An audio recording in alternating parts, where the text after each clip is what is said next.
welcome to Thursday, September 29th. Today's cheat sheet starts with a day of mourning for Red Sox and Braves fans everywhere. Two of the biggest collapses to leave their teams from postseason in Major League Baseball history. So if you come across any of us today, please be gentle. For the actual cheat sheet.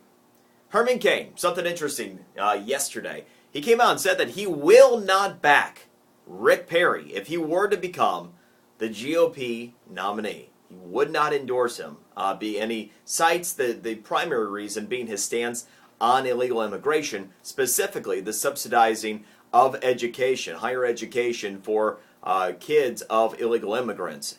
So that ought to be interesting. Meanwhile, we saw the entire situation change yesterday with polling data. Now, you know I don't like to take a look at one poll and run with it, and I let other news agencies do that. And, you know, it clouds the picture, and it's hard to understand what to believe. But when poll after poll comes in and says the same thing, we've got something here. It's very clear that in addition to Herman Cain, who now looks like the number 3 runner in this race, and very quickly catching Rick Perry at number 2, Mitt Romney is really coming out on top here with Rick Perry's debate troubles.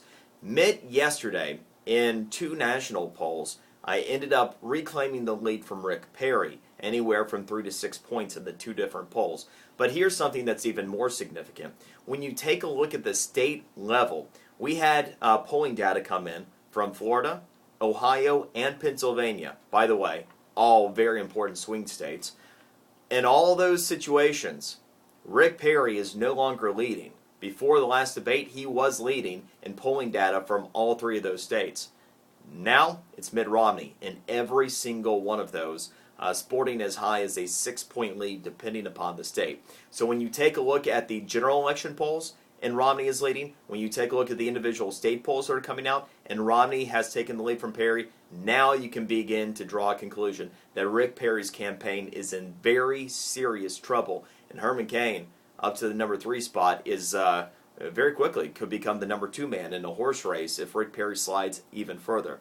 Yesterday, big day for Amazon and a couple of predictions coming true. Part of this is my pat myself on the back moment, but here's the more important thing for you. Amazon's Fire is not going to replace the iPad. Let me make that very clear right up front.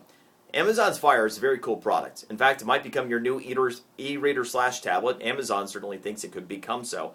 But after the HP touchpad experiment, where they dropped the price down to $99 and they're just trying to blow them out the door because they're getting out of the business, I told you that somebody is going to pick up on that concept of selling a tablet at a loss to gain market share to try to sell other products.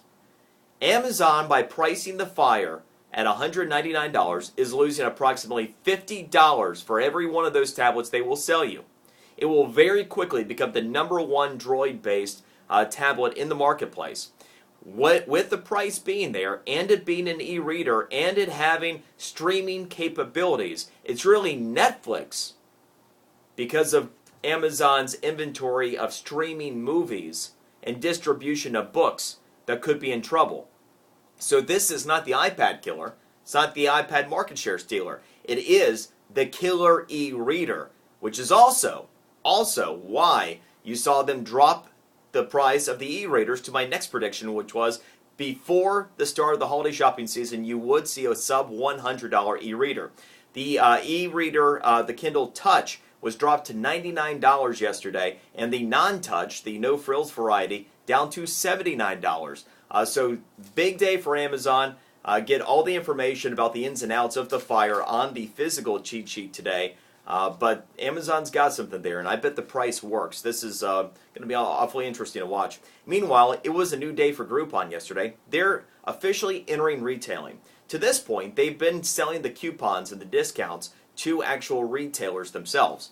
Yesterday, for the first time, they actually started selling retail merchandise, specific brands of sunglasses. They started selling mattresses. They're getting in full-fledged direct retailing through their Groupon certificates. Kind of interesting. See if this will stick.